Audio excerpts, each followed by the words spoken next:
Des décodeurs de censure, déclenchement du fichier sécurité, dévoilement des informations cachées sur le Covid-19. Les filtres sont désactivés, révélation sans pardon. Tu t'es laissé convaincre toi aussi, par les médias, par cette histoire qu'on t'a servi, soigneusement emballée et verrouillée. Le Covid-19, cette pandémie mondiale qui a changé notre façon de vivre, de penser, d'agir. Mais qu'en est-il vraiment de ce virus? Quelles vérités ont été étouffées, manipulées et maquillées pour ne jamais voir le jour? Reste jusqu'à la fin de cette analyse pour découvrir ce que l'on nous cache vraiment. Et pendant que tu y es, like, commente, mets en favori et republie. Si tu n'agis pas, tu risques de laisser filer la vérité qu'on essaie de te voler. Le Covid-19, une arme biologique contrôlée. On te dit qu'il a émergé à Wuhan, en Chine. Mais pourquoi ce virus ressemble-t-il tellement à un virus modifié, à une arme biologique qui aurait échappé au contrôle? Plusieurs scientifiques, experts en virologie, affirment que le SARS-CoV-2 a été manipulé en laboratoire. Le laboratoire de Wuhan, financé par les États-Unis, a été au cœur des controverses dès le début. Les fuites de données ont révélé qu'une partie de la recherche menée sur des virus semblables à celui du Covid-19 pourrait avoir été liée à des expérimentations biologiques.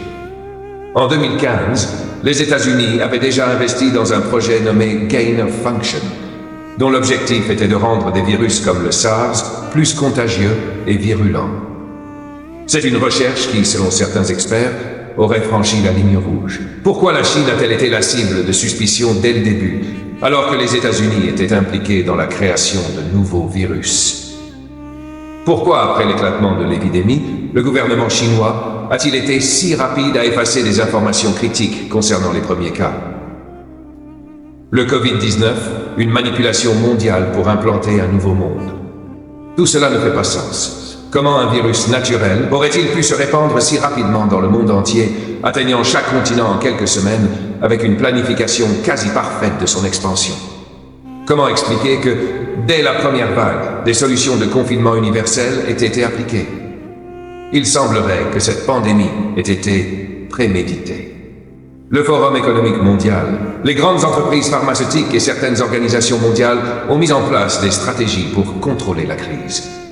Le pass sanitaire, les confinements imposés, les fermetures de frontières, tout cela a facilité un changement radical dans l'organisation mondiale et économique. L'objectif était-il de forcer l'humanité à accepter un nouvel ordre mondial, une surveillance accrue, des restrictions sur nos libertés et l'adoption de nouveaux systèmes de contrôle? Les vaccins. Un business monstre pour les pharmaceutiques. Tu as vu ce qui se passait avec les vaccins. Des milliards d'euros ont été injectés dans les pharmaceutiques et leurs actions ont explosé en bourse. Pourquoi les vaccins ont-ils été créés et distribués si rapidement alors que les essais étaient basiques et précipités? Comment expliquer que des vaccins expérimentaux aient été massivement administrés sans recul scientifique suffisant? Il est évident que l'industrie pharmaceutique ne cherche pas à résoudre un problème sanitaire. Elle cherche à faire un profit colossal. La vente de vaccins a généré des milliards de bénéfices en quelques mois. Mais qui a réellement financé ces recherches?